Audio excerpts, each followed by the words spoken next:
जी आपल्या आसपासची बातमी असेल आपणा सर्वांसाठीची। आपण पाहत आहात 7 मराठी न्यूज। मार्कडवाडीतून आम्हाला फोन आले की मार्कडवाडीतून एकच बाजू महाराष्ट्राच्या समोर जातीये की मार्कडवाडीतल्या लोकांना बॅलेटवरती मतदान हवं आहे आणि म्हणून तुम्ही आणि सदाभाऊनी या गावात आलं पाहिजे। तुम्हाला पाहिजे का बॅलेटवरती मतदान? मार्कडवाडीवाल्यांना जोरात सांगा, कळू द्या, राज्याला कळू द्या। मीडियावाल्यांना माझी विनंती आहे, हे सगळे मार्कडवाडीतले लोक कोण कोण आहेत हात वर करा। हे बघा अख्खं गावच आहे। तर तुम्हाला बॅलेटवरती मतदान पाहिजे आहे का? हात वर करून सांगा, तुम्हाला बॅलेटवरती मतदान पाहिजे आहे का? जोरात सांगा, पवाराला ऐकू गेलं पाहिजे, मोठ्यानं बोला। नाही ना? ईव्हीएम वरती तुम्ही महायुतीच्या बाजूने मतदान केलंय का? कोणी कोणी केलंय हात वर करा। कोणी कोणी केलंय हात वर करा, जरा कळू दे। हात जरा थोडा वेळ धरा। हा, आणि म्हणून आम्ही ठरवलं की मार्कडवाडी गावामध्ये गेलं पाहिजे। महाराष्ट्रामध्ये आणि देशामध्ये मार्कडवाडी पॅटर्न आणि पहिल्यांदा पॅटर्न कुणाला दिसला? कुणाला दिसला? अरे हे माझं रक्ता मांसाचं गाव आहे, माझ्या पै पाहुण्यांचं गाव आहे, 90% इथं धनगर समाज राहतो।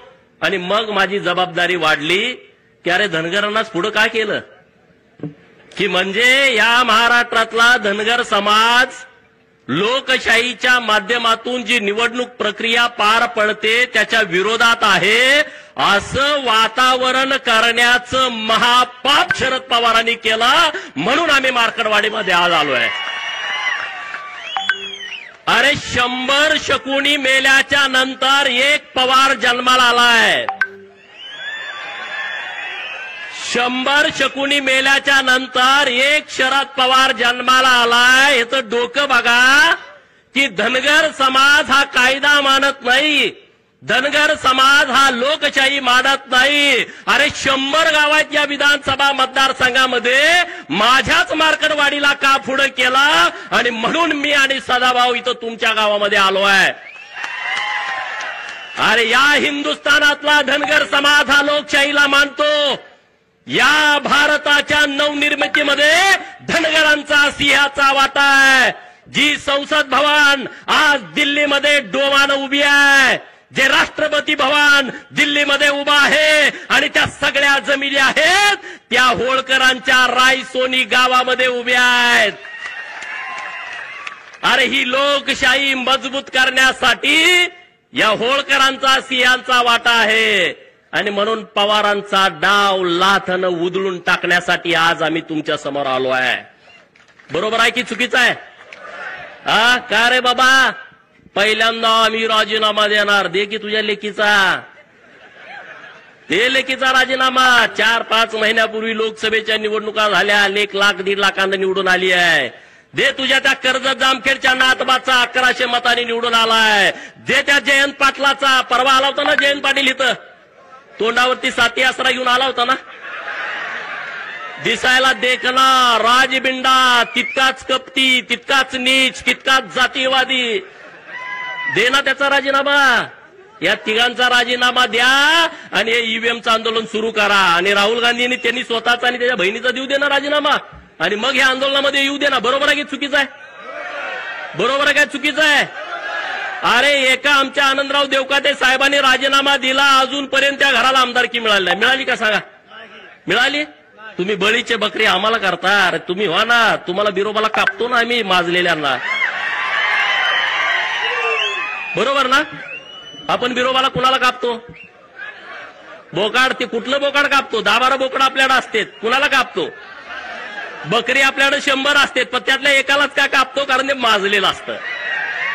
आणि म्हणून या महाराष्ट्रातल्या प्रस्थापितांना आपल्याला बिरोबाला आणि खंडोबाला कापावं लागेल।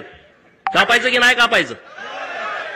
आज महाराष्ट्रामध्ये आणि देशामध्ये निवडणुका झाल्या, ईव्हीएमच्या नावानं तुम्ही आता गळा काढताय। सदाभाऊनी त्यांच्या भाषेत तुम्हाला सांगितलं, अरे बाबांनो ही ईव्हीएम आलंय कधी?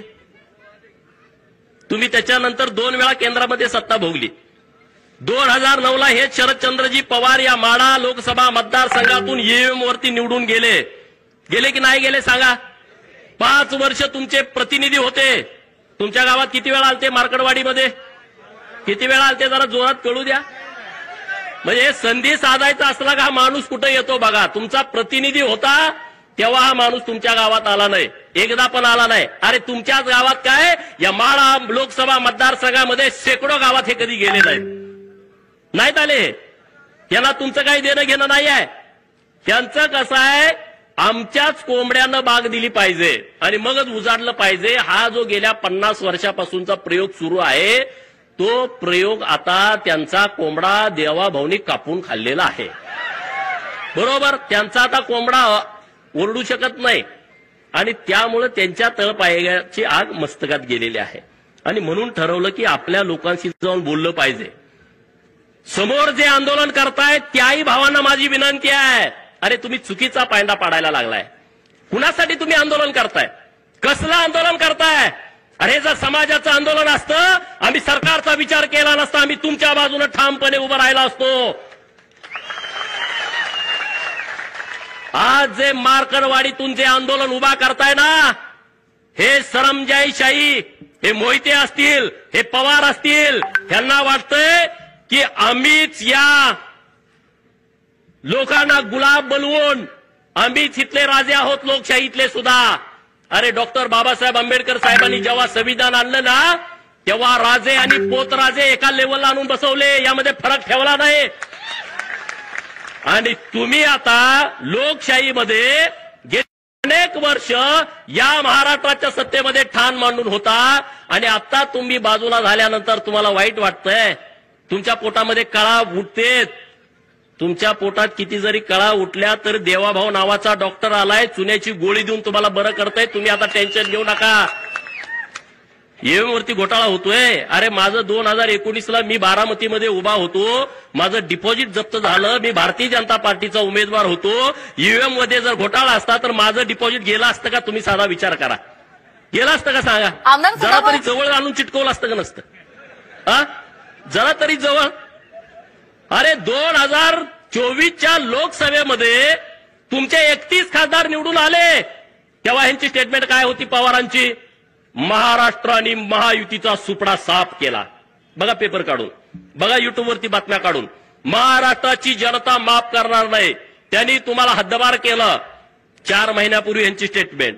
आणि आता तुम्हाला हद्दपार केलं तर ईव्हीएमच्या मागे पवार दडायला लागले. अरे ईव्हीएम बारकी मशीन आहे, त्याच्या मागे पवारासारखा माणूस दडू शकतो का? पण दडायला लागले. सदाभाऊनी तुम्हाला सांगितलं बॅलेटवरच्या ह्यांना निवडणुका काय पाहिजेत. डॉक्टर बाबासाहेब आंबेडकर साहेब 1952ला लोकसभेला उभा होते, त्यांचा 14,000 मतांनी पराभव झाला आणि 74,000 मतं त्यांनी बाद केली होती. 74,000 मतं बाद. हे टगे लोक काय करायचे माहिती का? तुमचं बॅलेटवर आहे, आता आपण थेट मारली, बाद झालं. चिठ्ठी गिळून खाल्ली, विषय संपला. चिठ्ठी पळवून दिली, विषय संपला. आता यांना यात हस्तक्षेप करता येत नाही. आज हे मीडियामध्ये काय सांगतायत की अमेरिकेमध्ये सुद्धा ईव्हीएम वापरलं जात नाही. किती खोटं सांगायचं बघा. आज देशामधल्या अनेक राष्ट्रांमध्ये ईव्हीएम वरती निवडणुका होत आहेत. त्यामध्ये अमेरिकेमधले काही राज्य आहेत, त्यामध्ये ऑस्ट्रेलिया आहे, त्यामध्ये बेल्जियम आहे, Bulgaria, Switzerland, Canada, Mexico, Argentina, Brazil, Chile, Peru, Venezuela, Namibia, Nepal, Bhutan, Armenia, शेजारचा आपल्या बांगलादेश. आणि याच्यापेक्षा काय, जो राहुल गांधी तुमच्या गावामध्ये येणार आहे त्याच्या आजोळात इटलीमध्ये सुद्धा ईव्हीएम वरती निवडणुका होत आहेत. राहुल बाबाला माझा सवाल आहे, पहिला आजोळला जा, मामाच्या गावाला जा. जुक जुक जुक जुक आगेन गाडी, धुराच्या रेस्या हवेत काढी, पळती झाडे पाहूया आणि मामाच्या गावाला जाऊया. आमच्या लहानपणी आम्ही म्हणत होतो तू विमानातनं जा आणि इटलीमध्ये काय ईव्हीएम मधून मतदान होतंय याचा अभ्यास कर ना. किती या देशामध्ये खोटं पसरवायचं. आपल्याकडे एक म्हण आहे, खरं घरातून बाहेर पडेपर्यंत, चप्पल घालूपर्यंत खोटं गावभर हिंडून येतं. खरं घरातून बाहेर पडेपर्यंत, चप्पल घालेपर्यंत खोटं गावभर हिंडून येतं. महाराष्ट्रामध्ये आणि देशामध्ये तसं झालंय. नरेंद्र मोदी साहेबांचं खरं चप्पल घालूच तर राहुल बाबाचं खोटा कर देशभर पसरतंय. इकडं शरद पवार देवाभाऊचं खरं चप्पल घालूच तर बाहेर पडूच तर शरद पवारचं खोटा का महाराष्ट्रभर पसरतोय. असं झालं तसं झालं अमुक झालं तमुक झालं. अरे पारावरती गप्पा मारताना पवार साहेब लय खतरनाक माणूस आहे, पवार साहेब माणूस हुशार आहे. अरे आतापर्यंत शरद पवार हा विश्वासघातकी माणूस आहे हे सगळ्या लोकांना माहित होतं. कुणाकुणाला माहित नव्हतं हात वर करा. सगळ्याला माहित, कुणाकुणाला माहित होतं त्यांनी हात वर करा की शरद पवारांचं संपूर्ण राजकारण हे विश्वासघातावरती अवलंबून आहे. याबद्दल महाराष्ट्रातल्या कुठल्याच माणसाच्या मनामध्ये शंका नव्हती. का होती कुणाच्या मनामध्ये शंका? पण शरद पवार हुशार आहे असं सगळी माणसं म्हणत होती. शरद पवाराला अक्कल जास्त आहे, ती कधी काय करल सांगता येत नाही. हे म्हणणं तुमचं खरं होतं का नाही सांगा. पण मार्कडवाडीच्या पॅटर्न मध्ये पवारांनी लक्ष घातल्यानंतर पवार विश्वासघातके आहेत हे सगळ्याला मान्य होतं. पण पवारांची अक्कल सुद्धा संपलेली आहे हे आता मार्कडवाडीच्या आंदोलनामधनं माहीत झालेलं आहे लोकांना. बरोबर ना? अरे बाबांनो, काय आंदोलन तुम्ही करताय? काय प्रक्रिया आहे तुम्ही समजून घ्या. या महाविकास आघाडीच्या नेत्यांना मी आणि सदाभाऊंनी आवाहन केलं होतं. मुंबईमध्ये महात्मा गांधींच्या पुतळ्यांच्या समोर बसून हे आवाहन केलं होतं की 2017 साली निवडणूक आयोगानं आवाहन केलंय, जर यामध्ये काही घोटाळा असेल तर तुम्ही समोर या आणि आम्हाला दाखवून द्या. 2017 पासून 2024 पर्यंत एकही माणूस तिथं ईव्हीएम मशीन हॅक होतंय याचा पुरावा घेऊन गेला नाही. आणि आम्ही सुद्धा आवाहन केलं होतं, तुम्ही कशाला असं खोटं सांगताय लोकांना? जर ईव्हीएम हॅक होत असेल, ईव्हीएम मध्ये सेटिंग झाला असेल तर तुम्ही सगळे समोर या आणि आम्हाला दाखवून द्या की ईव्हीएम मध्ये अशा अशा पद्धतीनं घोटाळा होतोय. एकही माणूस पुढे यायला तयार नाही. बक्षीस पण आम्ही जाहीर केलं. जयंत पाटील इथं आले होते परवा, त्याचा चेहरा बघितला, लय डिम पडलं होतं. अरे 22 तारखेला संध्याकाळी हा माणूस मुख्यमंत्री होणार म्हणून नव्या नवरी सरकार नटला होता. इकडं तिकडं फिरत होता की मुख्यमंत्री होणार आणि सकाळी 11 वाजता गारद झाला. एकदम गडी डिम पडलाय, एकदम असा राजबिंडा गडी पण असा डिम पडलाय. आणि तो काय म्हणतोय, कार्यकर्त्याची मिटिंग घेऊन आपला विजय हा 61,000 मतांनी झालाय. निवडून किती मतांनी आलाय? 11,000. भाजपवाल्यांनी 50,000 मतं यात अगोदरच सेट केलेत. काय म्हणतोय? भाजपनं 50,000 मतं अगोदरच सेट केलेत. म्हणून मी आणि सदाभाऊनं घोषणा केली, जर जयंतराव पाटील बाहेरच्या देशामध्ये शिकलेले आहेत, इंजिनियर आहेत, त्यांनी जर हे सिद्ध केलं तर मी 50 रुपयाचं बक्षीस देईन आणि सदाभाऊ 51 रुपयाचं बक्षीस देईन. असं 101 रुपयाचं बक्षीस आम्ही जाहीर केलंय. लायकीप्रमाणे बक्षीस द्यावं लागतं म्हणून 101 रुपया. दुसरा कोणी हॅकर असेल तर त्याला 11 लाख रुपयाचं आमचं वेगळं बक्षीस आहे. त्यानं जर त्याच्या बुद्धिमत्तेनं हॅक केला तर काय प्रकार आहे? किती खोटं बोलायचं, लोकांना किती खोटं सांगायचं.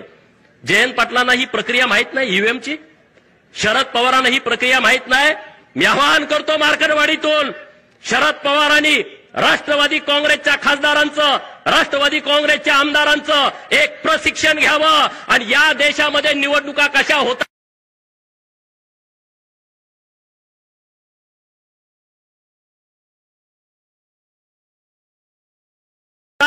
त्याचं प्रशिक्षण पहिल्यांदा त्यांना द्यावं. आणि मग महाराष्ट्राच्या विधानसभेची निवडणूक झाल्यानंतर तुम्ही मार्कडवाडीमध्ये बॅलेट वरती मतदान घेण्याचा आग्रह करताय म्हणजे तुम्ही कायदा मानत नाही, म्हणजे तुम्ही संविधानाला मानत नाही.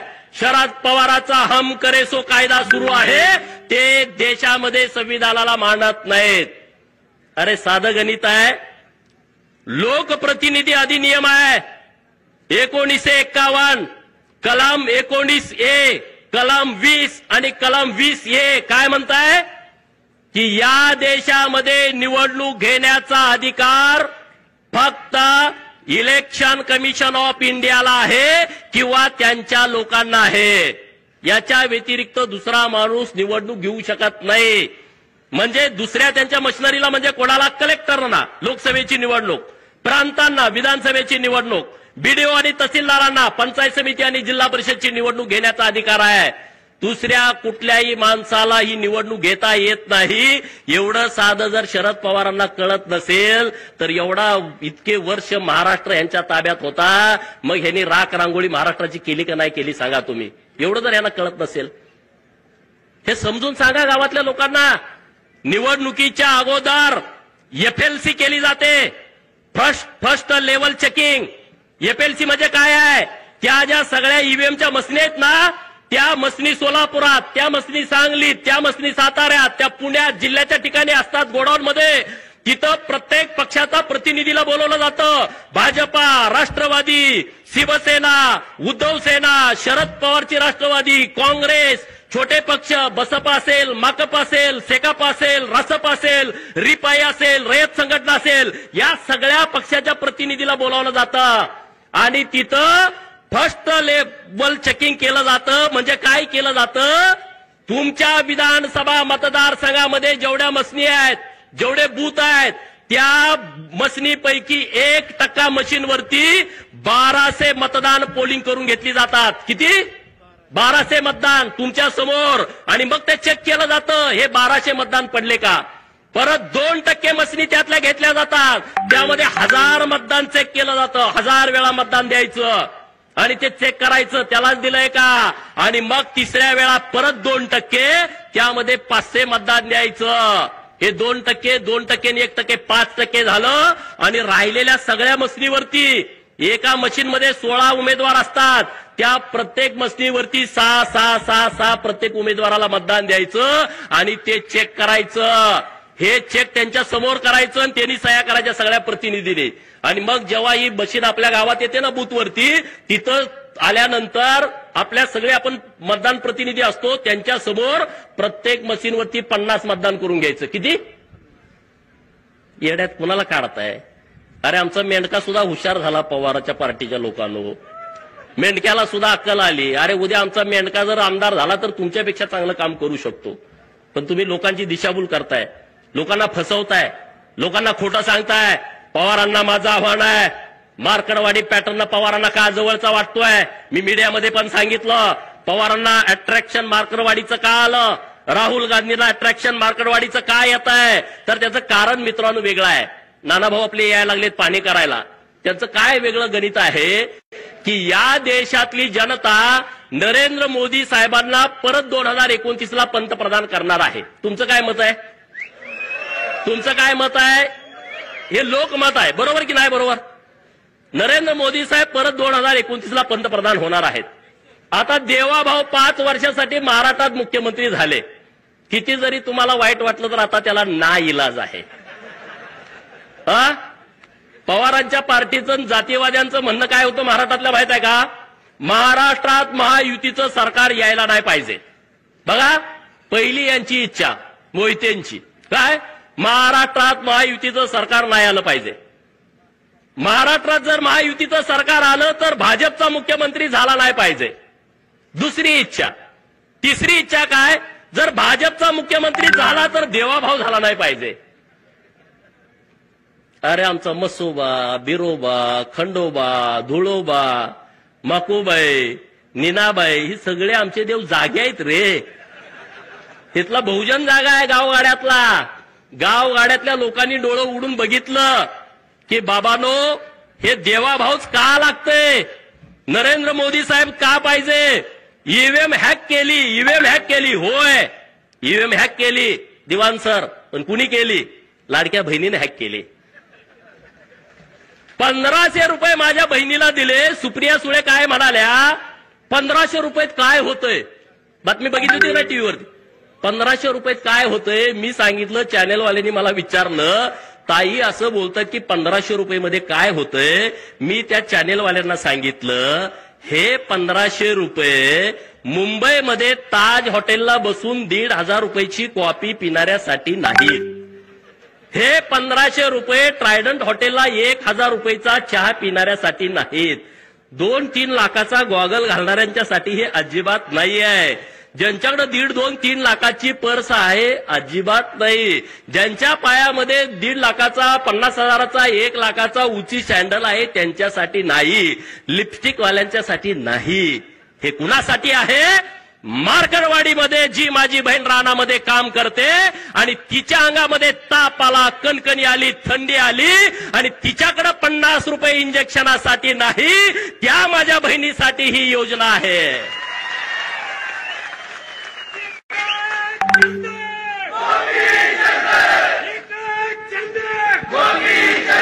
दुपारची शाळा सुटल्यानंतर पोरग पळत पळत पळत येतंय, आई आई आई मला 10 रुपये पाहिजेत आईस्क्रीम घ्यायला. आणि जेव्हा आई घरामध्ये जाते, डब्यामध्ये बघते, गाडयामध्ये बघते, चुलीजवळ बघते, तिच्याकडे 10 रुपये नाहीत आणि म्हणून तिच्या डोळ्यात पाणी येतंय की मी माझ्या लाडक्या पोराच्या हातामध्ये खाऊसाठी 10 रुपये देऊ शकत नाही. त्या लाडक्या बहिणीसाठी ही आमची योजना आहे. आणि म्हणून महाराष्ट्रातल्या लाडक्या बहिणीनं ही ईव्हीएम मशीन हॅक केली.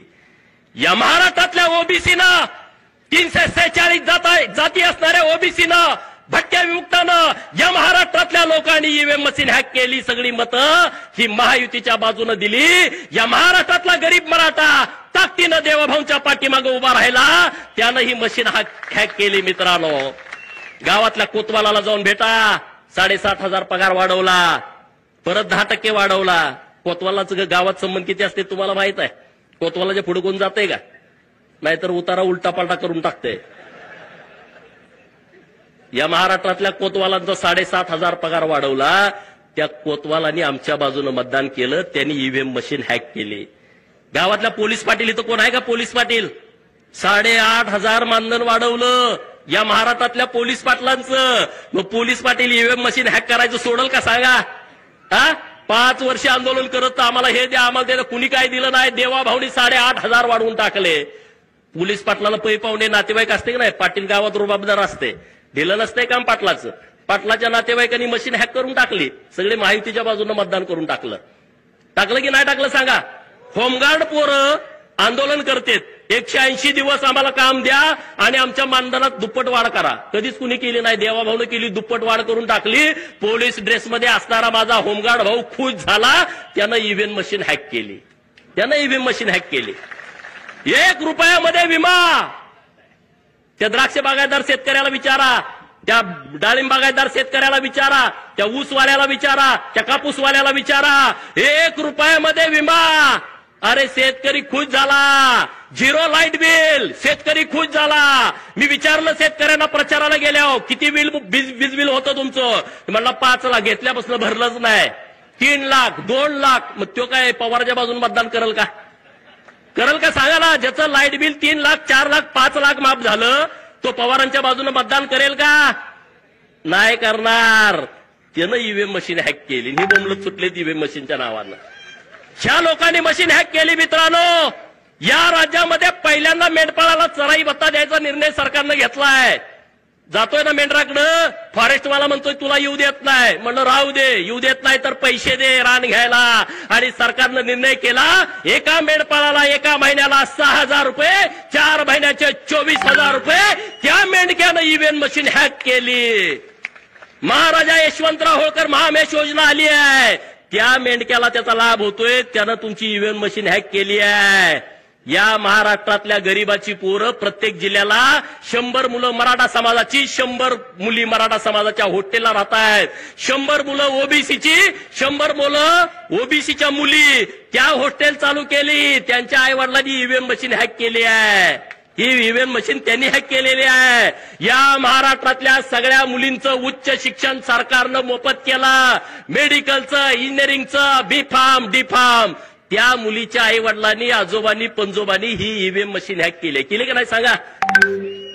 या देशातल्याने महाराष्ट्रातली 73 मंदिरं आपल्या सरकारच्या माध्यमातून 60 वर्षाच्या वरचे जे आपले आई वडील आहेत त्यांच्यासाठी मोफत दर्शन सुरू केलं आहे. केदारनाथला जावा, अमरनाथला जावा, तुम्ही कुठेही जा, काशीला जावा. हे सगळं त्या भाविकांनी मशीन हॅक केली आहे. 50% सूट घेऊन ज्या भगिनीनं एसटीचा प्रवास केलाय, कुणी कुणी केलाय प्रवास 50% सूटमध्ये, हे काय माझ्या सगळ्या बहिणी आहेत, या बहिणींनी ती मशीन हॅक केलेली आहे. महाज्योतीच्या माध्यमातून या महाराष्ट्रातल्या ओबीसींची हजारो पोरं तहसीलदार झाली, प्रांत झाली, PSI झाली, DYSP झाली, कलेक्टर झाली, SP झाली. त्या बहुजनांच्या पोरानं, ओबीसीच्या पोराच्या आई वडिलांनी मशीन हॅक केलेली आहे. 22 पोरं महाज्योतीच्या माध्यमातून वैमानिक झाली. अरे पवाराला कधी कळलं होतं का? कुंभाराचं, सोनाराचं, सुताराचं, लोहाराचं पोरग वैमानिक झालं आणि त्याचा सगळा खर्च माझ्या सरकारनं महाज्योतीच्या माध्यमातून भरलाय. त्याच्या पै पाहुण्याने ही मशीन हॅक केली आहे. एक सांगू का अनेक सांगू, किती गोष्टी तुम्हाला सांगू? या सगळ्या मशीनी हॅक झालेत का नाही? हे केंद्राच्या आणि राज्याच्या योजनेतून हॅक झालेल्या आहेत. आणि त्यामुळे तुम्ही नुसत्या बोंबा मारू नका. तुम्ही किती जरी बोंबा मारल्या तर त्याचा उपयोग होणार नाही. अरे मार्करवाडीचं आंदोलन झालं, आतापर्यंत शरद पवारांनी कारखाना हायजॅक केला हे मला माहित होतं. आतापर्यंत शरद पवारांनी रयत शिक्षण संस्था हायजॅक केली हे मला माहित होतं. सूतगिरण्या हायजॅक केल्या हे मला माहित होतं. यशवंत चव्हाण प्रतिष्ठान ते हायजॅक केलं माहित होतं. पण हा लबाड लांडगा मार्करवाडीचं आंदोलन पण हायजॅक करतोय याचं मला विशेष वाटलं. अरे तुमचं आंदोलन पण त्यानं पळवून नेलं. पवारांच्या नावावरती आंदोलन पडलाय. आणि म्हणून मार्करवाडीतल्या सगळ्या लोकांना माझं आव्हान आहे, उद्या तुम्ही बसा. हे राजकारण जाऊ द्या बाजूला. हे विधानसभेचा विषय नाही आहे, हे माळशिरस तालुक्याचा विषय नाही. अरे महाराष्ट्राला चुकीच्या पद्धतीनं दिशा देण्याचा प्रयत्न, भारताला चुकीच्या पद्धतीनं दिशा देण्याचा प्रयत्न या मार्करवाडीच्या आडून केला जातोय. तो इथल्या लोकांनी खपवून घेतला नाही पाहिजे. हे चुकीच्या लोकांना तुम्ही खतपाणी घालताय. ज्यांची माती झाली आहे, ज्यांचं स्मशान वाटा झालाय, त्या लोक हे चुकीच्या पद्धतीनं आंदोलन हाताळतायत. आणि मुंबईमध्ये बघितलं हे कसं आहे बघा प्रकरण. मार्करवाडीमध्ये प्रशासन गैरवापर करताय म्हणून आम्ही आमदार माझं दुसऱ्या दिवशी यांनी काय घ्यायची सांगा. बरोबर ना? तुम्हाला हे पसंत नाही, तुम्ही ईव्हीएमच्या विरोधामध्ये आहे, तर तुम्ही पहिला राजीनामा दिला पाहिजे ना. तुम्ही पहिला राजीनामा देऊन टाका ना सगळेजण सरसकट. तुमच्या कुणाच्या तरी सांगण्यानं बॅलेटवरती निवडणुका होतात. अरे काय धर्मशाळा आहे का? कुणी पण सांगावं आणि कुणी काय करायचं. हे कायद्याचं राज्य आहे, हा कायद्याचा देश आहे. जे संसदेमध्ये चालतंय, जे महाराष्ट्राच्या विधानसभेमध्ये कायदे होतात त्या पद्धतीनं हा देश चालतो. पवारांनी सांगण्यावरून आणि त्यांच्या बगलबच्च्यांच्या सांगण्यावरून हा देश चालत नाही. राहुल गांधीच्या सांगण्यावरून हा देश चालत नाही.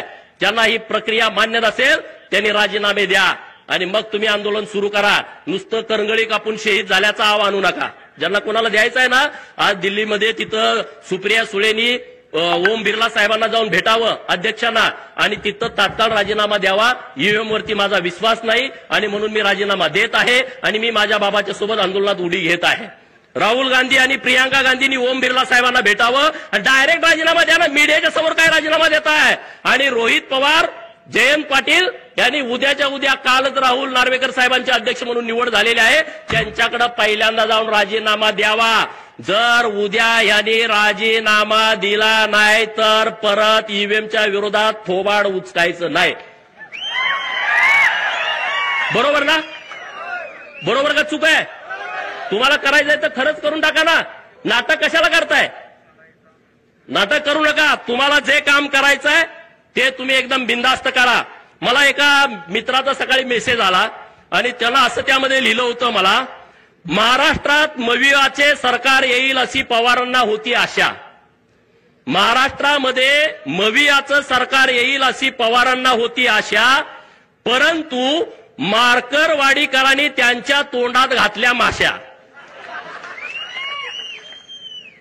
महाराष्ट्रात मविआचं सरकार येईल अशी पवारांना होती आशा, परंतु मार्करवाडीकरांनी त्यांच्या तोंडात घातल्या माश्या. पवारांच्या राजकीय जीवनाचा केला तमाशा, म्हणून पवार वाजवत आहेत ईव्हीएमचा ताशा. बरोबर ना? अरे अहमदनगरचं नाव बदललं, पुण्यश्लोक अहिल्यानगर केलं. मार्करवाडीतल्या लोकांना काय आनंद झाला असेल का नसेल? झाला की नाही झाला? अरे मग त्यांनी मतं दिली असतील ना. मोहितेच्या विरोधामध्ये लढायचा डीएनए इथल्या लोकांचा आहे. सीताराम अण्णा वाघमोडेंच्या पासून एसबी अण्णांच्या पर्यंत आहे की नाही? आहे की नाही? मग ते काय लगेच बदलतेत वर? एवढे काय गुलाम झालो का आम्ही? आमच्यात पण काय रग आहे की नाही? हा, रामभाऊच्या डोक्यात तोच विषय आहे, दुसरा विषयच नाही. रामभाऊ प्रचाराची सभा असल्यासारखं ठोकूनच काढतो मोहितेंना. अरे रामभाऊ सारखा पोरगा, माझ्यासारखा पोरगा, हे भाजपमुळे आमदार झालो आम्ही. आम्हाला केलं असतं का सांगा? आम्हाला आमदार केलं असतं. अरे आमची शिफारस करायला माणूस नाही. जी कोण जाईल ते उलटच सांगते, जी कोणी जाईल ते उलटच सांगते. मला सदाभाऊला मी, आम्ही दोघच आहे. सदाभाऊला म्हणतात गोपीचंदला कशाला नादाला लागतोय, मला म्हणत नाहीत, त्याला माहित आहे. अरे बाबांनो, रामभाऊने एक विषय मांडला की रणजित मोहितेंनी राजीनामा द्यायला पाहिजे. खरंच त्यांना जर लाज वाटत असेल ना,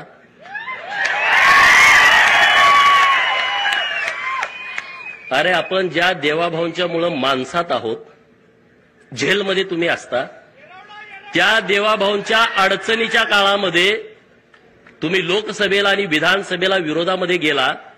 नितेश राणेंचं टाळ्या वाजवून जरा अभिनंदन करा. मी एक कहाणी तुम्हाला सांगणार आहे. नारायण राणे हा एकदम कडवा माणूस आहे, बरोबर, रगेल आहे. पोरं त्यांच्या पुढची रगेल निघाले. परवा देवाभाऊंचा गटनेतेपदी जेव्हा निवड झाली विधिमंडळाच्या, तेव्हा सदाभाऊ, त्यांच्या बाजूला मी, माझ्या बाजूला नितेश राणे, नितेश राणेच्या बाजूला रणजित मोहिते बसले होते सेंट्रल हॉलला. नितेश राणे साहेबांना ते दिसले, म्हणजे तू कसं काय इथं आलायस? हे खरी परिस्थिती. अरे तुला काय लाज लज्जा वाटत नाही का? नाही, ते रामभाऊनं आमच्या खानदानाची आईवण काढली. अरे तुझे कुठं, तू खानदान सगळं जेलमध्ये असतं तुझं म्हणले. तू काय सांगतोय रे म्हणले? देवाभाऊंच्या विरोधात गेला, चालपायला निघ. 4 दिवसापूर्वी गेलं ते उठूनच गेलं. आता ह्याच्यापेक्षा काय सांगायला लागतंय का? सेंट्रल हॉलमध्ये जर कॅमेरा असेल, मला माहित नाही कॅमेरा आहे का नाही तिथं, पण तिथं ते झाडलं, बाकीचे पण आमदार इकडे तिकडे कावऱ्या बावऱ्या बघायला लागले. वाघाच्या पोटी वाघ जन्माले तशी ती आहेत. ठोकून काढणार ते म्हणले देवाभाऊ आमच्यासाठी महत्वाचा आहे, कुठलं काय काढून बसलाय, घराचं बोललं न्यायचं बोलला. ही सगळी स्वप्नात होती. हे जे प्रस्थापित आहेत ना, प्रस्थापित नावाची जी जात महाराष्ट्रात आहे का नाही, त्यांच्या छाताडावरती नाचायला पाहिजे तुम्ही, आम्ही सगळ्यांनी.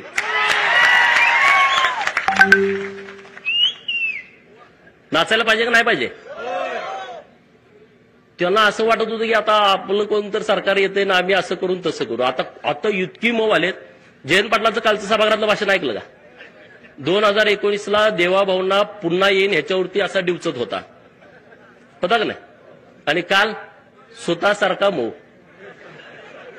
4 वेळा पाया पडले सगळ्या तिन्ही पुढाऱ्यांच्या. किती वेळा? जयंत पाटील वाटतंय ना, 4 वेळा लाचार झाले. मोहिते किरकोळ आहे हो, किरकोळ म्हणजे तुम्हाला माहित आहे किरकोळ झालंय ते, पूर्वीसारखी परिस्थिती नाही. त्यामुळे जास्त बोलण्यात काय पॉइंट आहे असं मला वाटत नाही. कारण ह्या लोकांची सवय काय, आमचं पोरगं जरी जन्माला आलं तर ते आमदार झालं पाहिजे. आणि आम्ही किती बी इकडं 20-20 वर्ष काम केलं, त्यांचं काय यांना लॉटरी लागली मग. अरे लॉटरी, अरे आमच्या अंगावरती अजून पोलिसांनी मारलेले वळ गेले नाही 2007, 8, 9चे. ह्या जयंत पाटलाला मी जेव्हा अडवलं होतं तेव्हा आमच्यावरती लाठीचार्ज झाला होता. ती पोलिसाकडं प्लॅस्टिकचे काटे ना, पोलिसाकडं लय वाईट आहे. ते मारल्यानंतर 1 तासानं कळते कातड गेले, आधी कळत नाही. पुण्यश्लोक अहिल्या देवीची जयंती होती त्या दिवशी, आणि अचानक मी तिथं मंत्र्यांना बंदी घातली होती. टेंबूचं पाणी जोपर्यंत देत नाही तोपर्यंत मंत्र्यांनी यायचं नाही. जयंतरावला जरा कंड होता. अचानक हेलिकॉप्टर उतरवलं. मी तासगावात गेलो होतो, मला कळाला आलाय. लगेच गाडी वळवली, 5-50 पोरावरती अडवून टाकला. अडवला का पोलिसांनी लाठीचार्ज केला. लाठीचार्ज केला आणि परत आम्ही त्या जयंतीच्या कार्यक्रमाला गेलो, किडेविसरी तालुका सांगोल्याला. आणि तिथं कोंबडवाडी म्हणून गाव आहे, तिथं गेल्यावर चंचा नाही लागलं, तोवर कळालं नव्हतं. अरे सगळ्यांना म्हटलं बघा काय काय झालं, पॅन्टावर केल्या तर कातडच नाही, सगळं रगात. अरे आम्ही संघर्ष केलेले लोक आहोत, आम्ही संघर्ष करून इथं आलोय, आम्हाला काही लॉटरी लागलेली नाही. आमच्या घरात पोरग जन्माला आलं तर आमचा नामकरणाचा कार्यक्रम कसा असतो?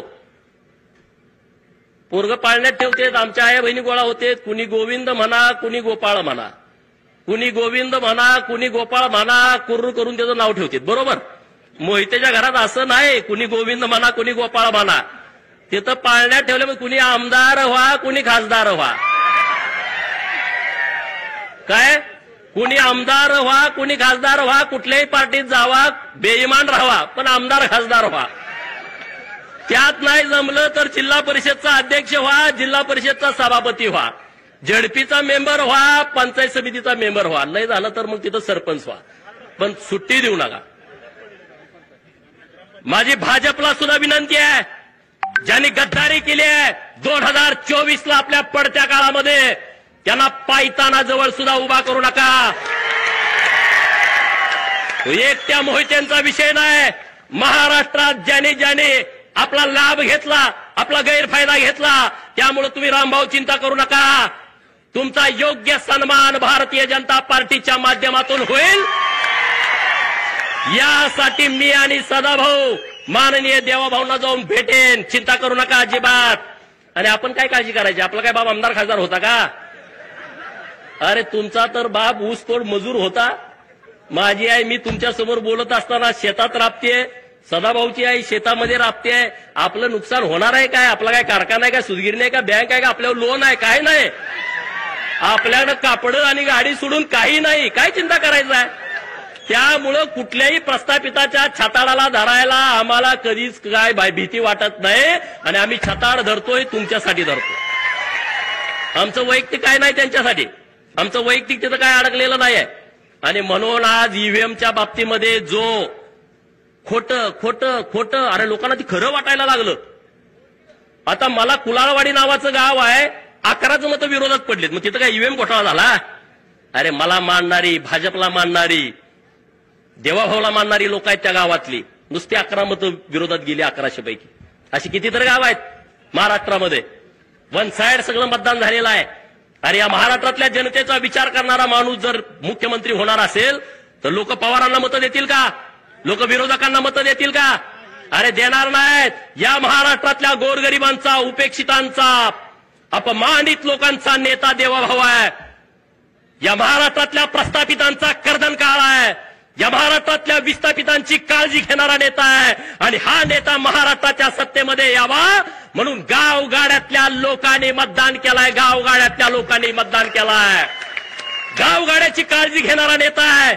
अरे त्याला किती बदनाम करण्याचा तुम्ही प्रयत्न केला, किती आंदोलनं केली, किती वेळा त्यांना डॅमेज करण्याचा प्रयत्न केला, किती त्यांना जातीवरनं हिणावलं. आणि तुम्ही पुरोगामी आहे का? अरे पुरोगामीच्या कंबाड्यात लाता लोकांनी घातलेल्या आहेत. यासलं थोतान चालणार नाही या महाराष्ट्रामध्ये. अरे पुण्यश्लोक अहिल्यादेवींचं नाव दिलं सोलापूरच्या विद्यापीठाला. पवारांच्या मागे होतो आपण 2004 ते 2018. का नाही नाव दिलं? का प्रश्न पडतो का नाही स्वतःच्या मनाला? पडतो की नाही पडत? सोलापूरमधला हा विषय आहे. आघाडीचं सरकार होतं, नाव दिलं नाही. आमची लोक विसरतात का? नाहीत विसरत. आणि म्हणून मार्करवाडीतली गावातली लोक ताकदीनं महायुतीच्या सोबत उभा राहिली, नरेंद्र मोदी साहेबांच्या सोबत उभा राहिली, देवाभाऊंच्या, एकनाथ शिंदे साहेबांच्या सोबत उभा राहिली. आणि पुढे सुद्धा तुम्ही ताकदीनं उभं राहावा. या गावाचा सर्वांगीण विकास करण्याची सर्वस्वी जबाबदारी भारतीय जनता पार्टीची आहे. रामभाऊनी जे काम केलंय आणि राहिलेलं काम करण्यासाठी आम्ही पूर्ण ताकद गावाच्या पाठीमागे उभा करू. पवारांनी काय सांगितलं म्हणे, गावागावाचा ठराव घ्या. आता कोण घेणार? अख्खं गावच हित आहे आमच्या बाजूनं, बरोबर की नाही? उद्या ठराव घ्या. शरद पवारांनी लिहा त्यामध्ये, बारामतीचे बिन चिपळ्याचे नारद मुनी शरद पवारांनी आमच्या गावामध्ये येऊन भांडणं लावण्याचा प्रयत्न केला, त्याचा आम्ही निषेध करतो. आणि हे गाव ईव्हीएम मध्ये जे मतदान केलेलं आहे ते महायुतीला आम्ही मतदान केलेलं आहे असा उद्या ठराव घ्या, सगळ्याच्या सह्या घ्या आणि त्या बारामतीला पाठवून द्या. मीडियाला सगळ्या पाठवून द्या. द्याल का? जमाल का तुम्हाला? हे भिवू नका कुणाला, मी आहे ना तुमच्या बरोबर. छंद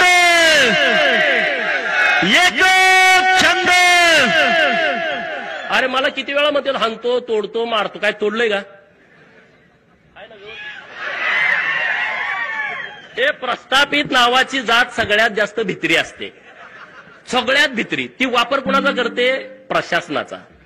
त्यांना पीआय नसला का ती लाट हलतंय. त्यांना डीवायएसपी त्यांच्या बाजूचा नसला झोपत नाही. तहसीलदार विरोधातला आला दचकून उठतंय निम्या रात्री. हे प्रशासनावरती चालतंय. हे घाबरट लोक असतात. सदाभाऊ मी काय उगाच पुढे आलोय काय? अरे आम्ही कुणाला पण अंगावर घ्यायची आमची तयारी आहे. कुणाला पण सांगा. सभागृहामध्ये काय काय वेळा दादा आमदार म्हणले बघतो. अरे बघतो काय? या तर म्हणलं मी एकटाच आहे. पळतेत माघारी, पळतेत, येत नसतेत. अरे तुम्ही त्या पद्धतीनं राहावा. मार्करवाडी आणि माळशिरस तालुक्यातल्या आणि महाराष्ट्रातल्या लोकांना माझी विनंती आहे, जो पवारांनी हे आंदोलन हातामध्ये घेतलंय ते आंदोलन आपल्याला मुळापासून खऱ्या रूपानं मोडीत काढायचं आहे। त्यामुळे गावागावामध्ये ठराव घ्या आणि सगळ्या मीडियामध्ये द्या। एवढंच या निमित्तानं बोलतो। मार्करवाडीतल्या सगळ्या लोकांना मनापासून धन्यवाद देतो आणि थांबतो। जय हिंद, जय महाराष्ट्र। चॅनलवर नवीन असाल तर सबस्क्राईब करा, लाईक आणि लिंक शेअर करायला विसरू नका। घटना जी आपल्या आसपासची बातमी असेल आपणा सर्वांसाठीची, आपला चॅनल आपली बातमी 7 मराठी न्यूज।